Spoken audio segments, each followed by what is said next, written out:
a thing than the beginning thereof. Better is the end of a thing than the beginning thereof. Let me take just a little while with you as we preach tonight. Is that okay? As we preach on the end is better than the beginning. It sounds a little strange. The end is better than the beginning. And in many things that, as long as we are on this earth, in our lives comes to an end. Our season comes to an end. We're in a year, it comes to an end. But what's important is that the end of one season, or the end of one time, or the end of one thing means the beginning of another. And so we don't live in despair, but we live in hope, because it allows us the opportunity to believe that and to know that something new is about to start and something new is about to begin. And while we live in the constraint of time, while we're on this earth and we live in the constraint of time, we are forced to function under time and season. That's what the scripture tells us. But we live in times and in season. And so season comes to an end and starts another one. And time comes to an end, we begin another. So coming to the end of 1 year, newspapers, television stations do reviews. And so we take this opportunity as we review our very own life. And for many of us, it has been a great year. For others, it has been somewhat disappointing. But we evaluate that and we base that on the fact of our earthly accomplishment. But I want us to look beyond that. We have graduated. We have a new job, a new home, new relationship. And we say, hey, it has been a good year for me. And for others, it has been a year of regrets. It has been a year of disappointment. It has been a year of hurt. But that is based on our earthly evaluation on life. So I want to change our perspective as a little bit as we look at this. So Ecclesiastes tells us that the end is better than the beginning. When one season ends, when 1 year is completed, it creates that opportunity for us to start again. That's a good thing. We learn and we start again. The struggles that we have gone through, we are glad to get it over. And we can go into another phase of our life. And sometimes we go on holidays and the traveling, and the holidays are always enjoyable. But how many of you are like me, you are glad when you reach home? You're glad to get in your own bed. There is something about, no matter how good the hotel is, when you get in your own bed, your own space is your space. You just sleep a little more comfortable when you're underneath your coverlet. So sometimes I'm just glad to be home.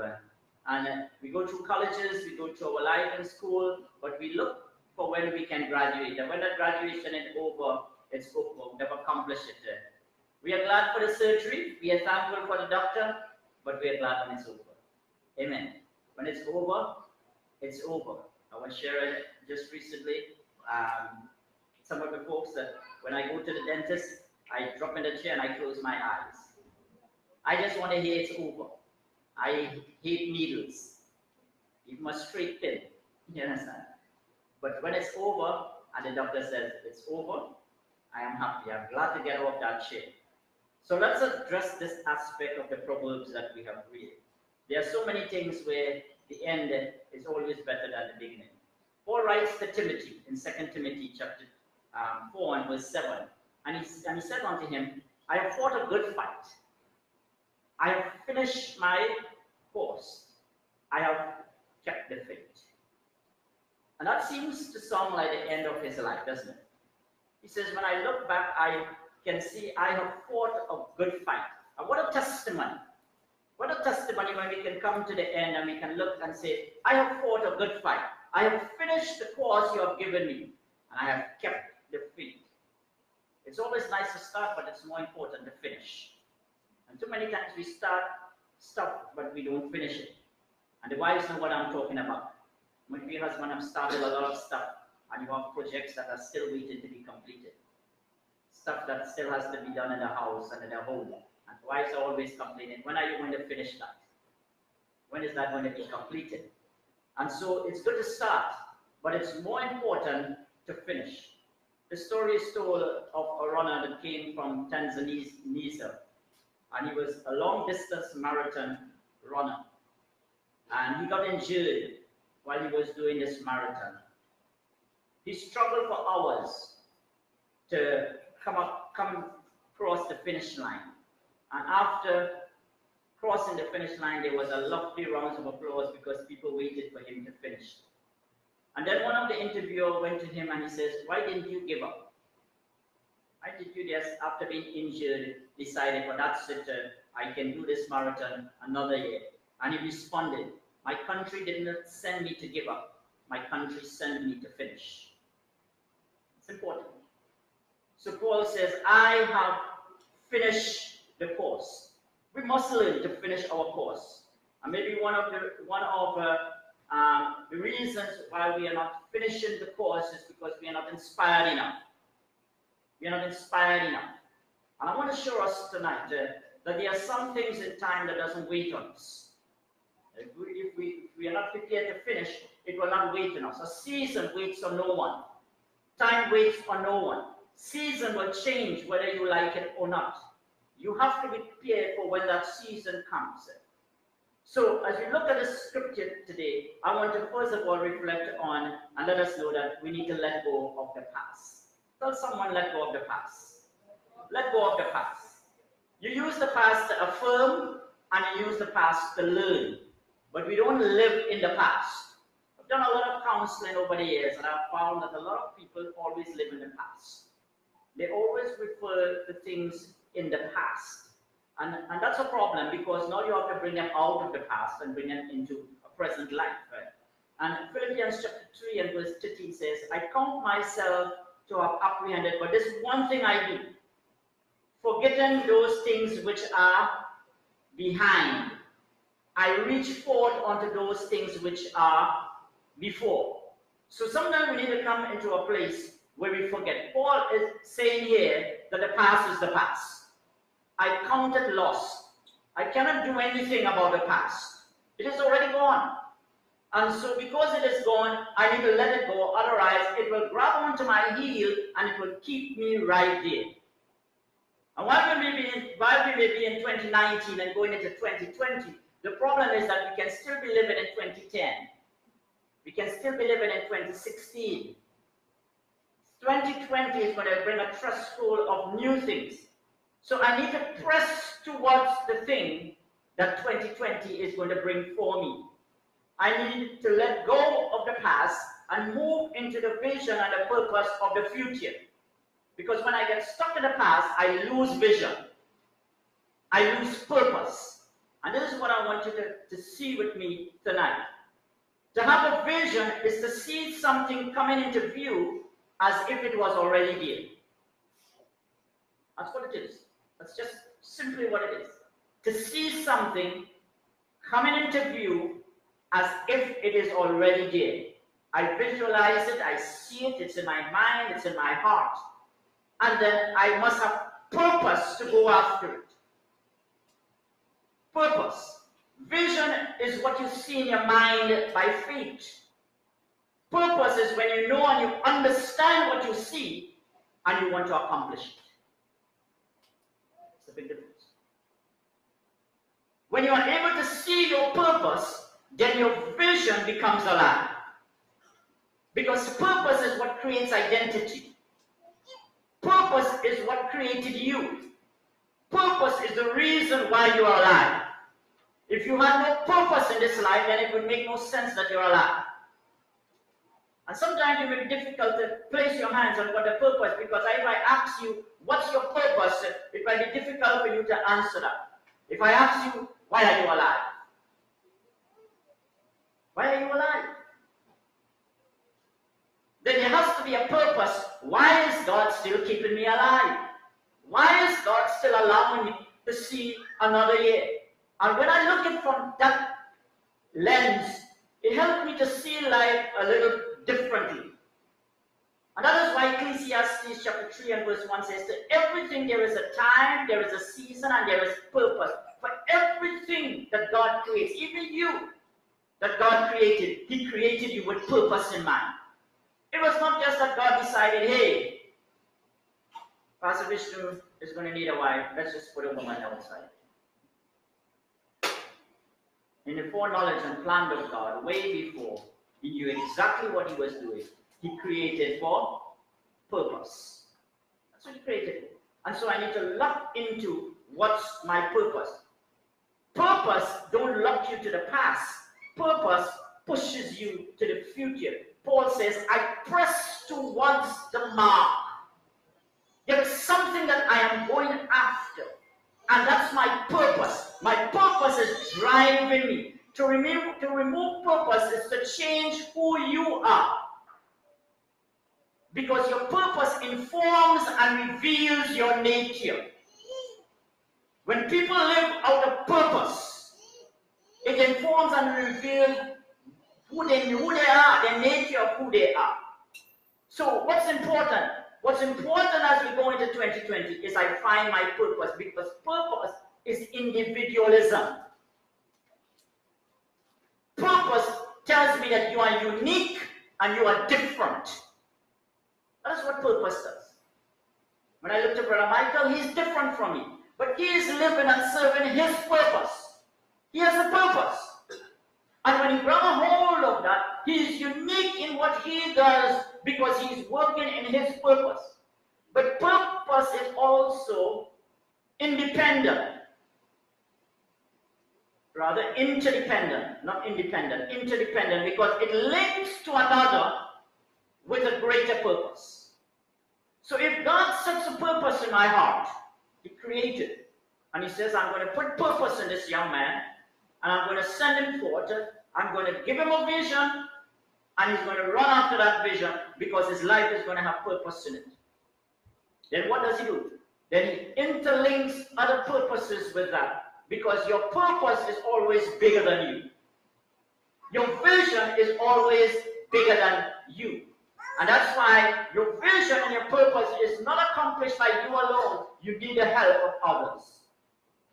Because it's interdependent. No one is an island to themselves. You cannot survive on your own. Because nothing could exist in itself. Everything needs another. Even a parasite needs another. You understand this? So you cannot be an island to yourself. An island to yourself, you would die, you would decay, you would vanish. That's the end of you. You are interdependent. That's the way God created us. The moment God put Adam on the earth, he realized that Adam could not be by himself. And what did he say? It is not good. So this is not how it should operate. And so he created for him a helpmeet so that the two can become one. They can be interdependent. So you are interdependent in your purpose. Ephesians chapter 4 and verse 16, if you will with me. Ephesians chapter 4 and verse 16. It says, from whom the whole body fitly joined together and compact by that which every joint supplies, according to effectual working in the measure of every part, make increase of the body unto the edifying of itself in love. God joined together, he fits together, he compacts us together. So let me break this down and explain it a little bit easier for you. We are building a house, and you want to build a house. You have a vision of what this house needs to look. You understand? What's the intention? What's the objective? What are you working towards? What's your purpose? My purpose is to complete the house. I know what I want to complete it. How am I going to do that? I need to get builders.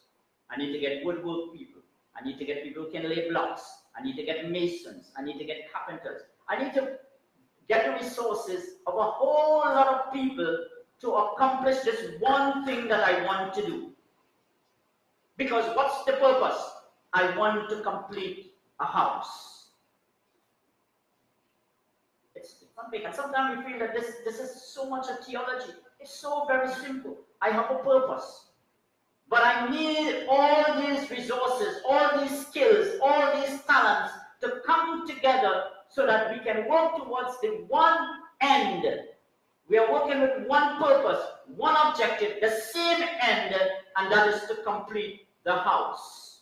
So when the builder comes in, where does the builder get the vision? He gets it from the person who wants to build.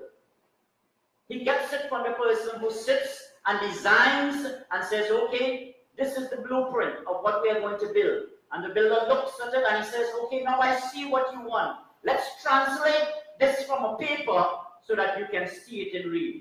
It takes someone to do that, doesn't it? It takes someone with a skill that says, I see what you have placed in a paper. I can make this reality come to pass. I can build it. So what you see in paper can stand real before you. It takes skills. That's just what God does. And that's why purpose is resilient. Because when the builder gives up somewhere along in building your house, then what happens? Your house gets hung up. It's not so. It gets hung up. And so you need people who are resilient. And so purpose have to have resilience in it. It transforms mistakes into miracles and disappointments into testimonies. And so purpose has to have resilience in it. I am fighting this fight of faith until the end because God called me to finish the race. To finish the race. So purpose and vision is not the only thing that allows us to let go of the past, but dreams are given to draw out of you what is already inside of you. Purpose, vision, and dreams. What does a dream do?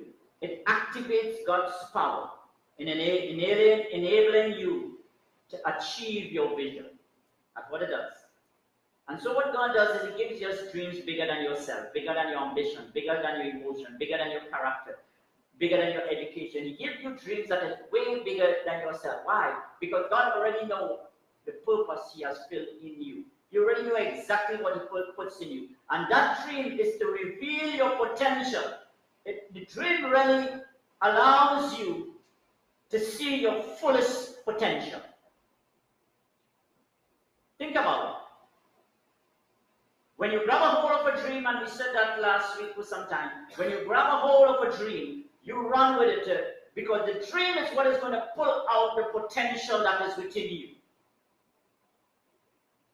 When I was growing up to teenagers, 14, 16, 17, 21, 22, got married. My wife had some kids, two were my kids. She had them in a son. And we never dreamt all of this until God begins to put purpose.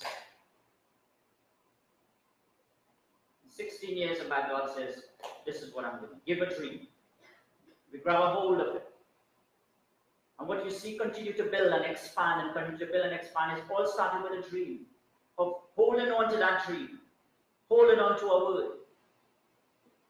So whatever the past has served you, good, bad, or indifferent, you need to let it go. Because you can never fulfill a dream. You can never fulfill purpose. You can never fulfill vision if you continue to hold on to our past. The minute you're holding on to past, then what you have just done is stop living.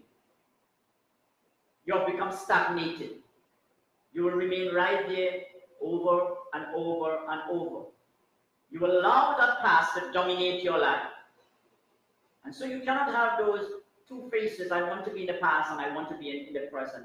Two faces cannot be under the same hat. You need to find purpose. You need to grab onto a dream. And you need to start. Because if you start as a soldier, someday, one day you will end up as a general. If you start as a monk, then maybe one day you will end up as a pope. If you start with a paintbrush, then hopefully one day you will end up with a picture. So start somewhere. Start somewhere. Let go of the past. Secondly, I want us to live in the present.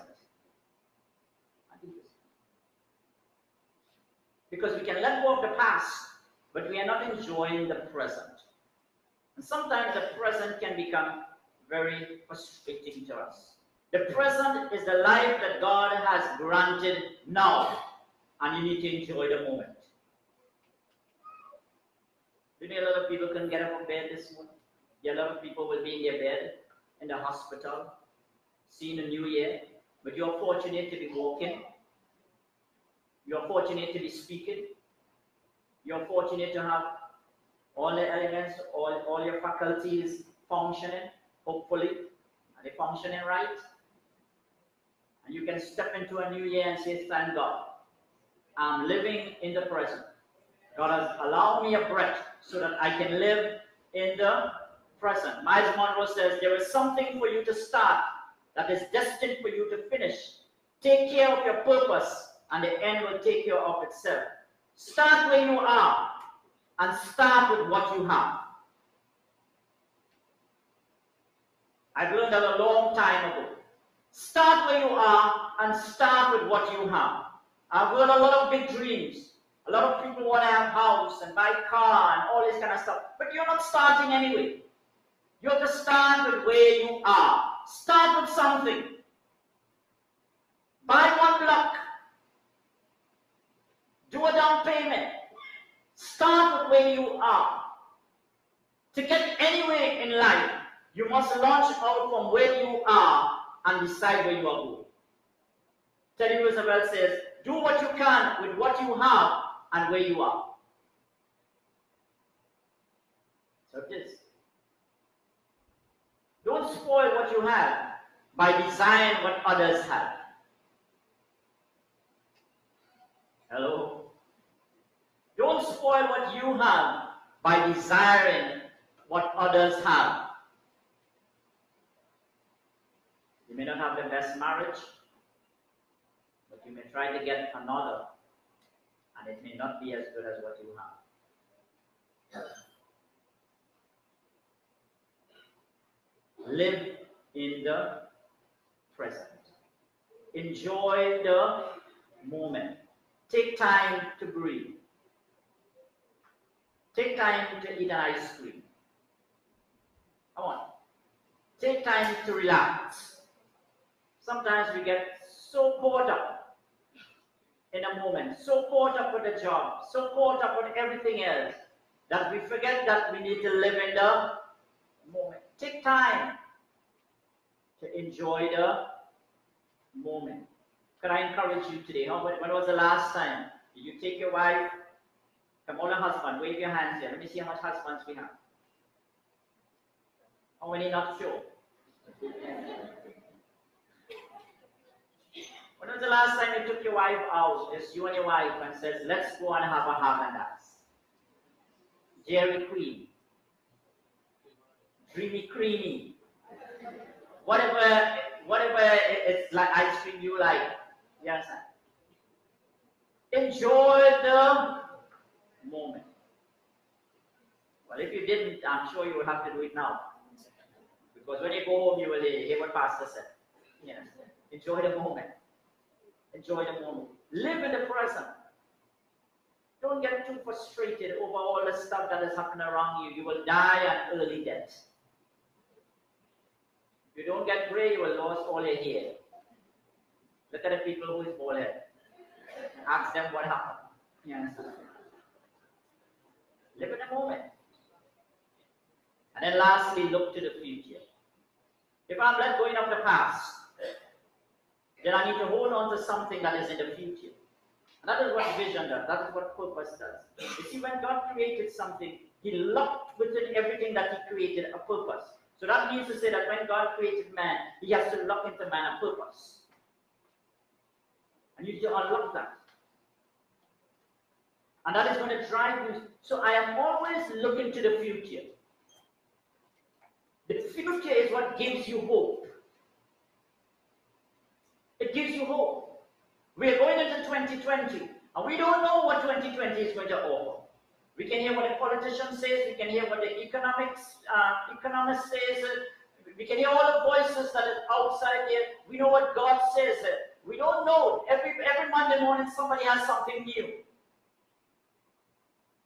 So there's always the opportunity to despair and to be worried and to be frustrated. But we have to live in hope that if God has kept me through 2019, indeed He can keep me through 2020. If God has walked me through the valley experience in 1919, indeed He can keep me through 2020. And maybe 2019 hasn't been the best year for you, but certainly 2020 can be a better year. So I'm readjusting, I'm realigning, because I want to make 2020 the better year. It may be my last year, but let it be my better year. The end is always better than the beginning. Why? Because I am pressing towards the end. And when one end is completed, I know God is moving me into another. And when He moves me into another season, I'm living in that season and enjoying what that season has, because that season is certainly going to come to an end. And when it comes to an end, it brings with it a new beginning. But if we continue to stay in that season, when a new season comes in, we'll be living in an old season. And God has already gone from that season. God has already moved from that season. We need to step into something that is new and know what God is doing in a moment. The entire Bible is forward-looking. So when we read it every day, the Old Testament book points forward to a Messiah. And the New Testament looks us forward to the restoration of the kingdom and the new age of what God wants to do. And that's why Paul, in his writing, he can say, I press towards the mark of the high calling. I press towards the mark of the high calling of Jesus Christ. Because he is focused on the future. I'm enjoying the present, but I don't want to stay in the present. I've already let go of the past. I can't do nothing about the past. I can learn from the past. I affirm what has happened in the past. But the past is not going to affect my life or to cause me to stay there. I am going to go forward. God doesn't want us to merely sit around and wait passively for the fulfillment of promises that will come. Nor does He want us to celebrate and stay in the victories of the past. He wants us both to understand the past and the future is there to shape our lives. It's at that point we find faithfulness, service, and commitment to Him. And then our mission in this life is restored every day. As I close this morning, let me close with this a beautiful story. You've heard it already from behind this pulpit. The story is told of a little parakeet by the name of Chippy. And Chippy was a very energetic singing bird. Every morning he would get up and whistle, make a lot of noise, and he will have this bubbling spirit and everybody would enjoy Chippy around. And one day, Chippy ended up in the clothes basket. And when they were washing clothes, they took Chippy and they threw him straight in the washing machine with all the clothes. Well, of course, Chippy got washed up in the washing machine. And he came out, and Chippy never sang again. The washing machine gave him a hard time. You understand? He never sang again, he never whistled. You understand? It took away a song that Chippy has. And maybe someone here today, God has stolen your song. That used to be you. Energetic, bubbly, alive. Everything going for you. But you went through a washing machine experience. You're washed up and washed out. Your song is gone. I am here to tell you this morning to let go of the past. Tonight, rather. I'm here to tell you to live in the present. I am here to tell you to look to the future. Let's all stand. Hallelujah. We take a moment as we look to the Lord in prayer. Great is thy faithfulness.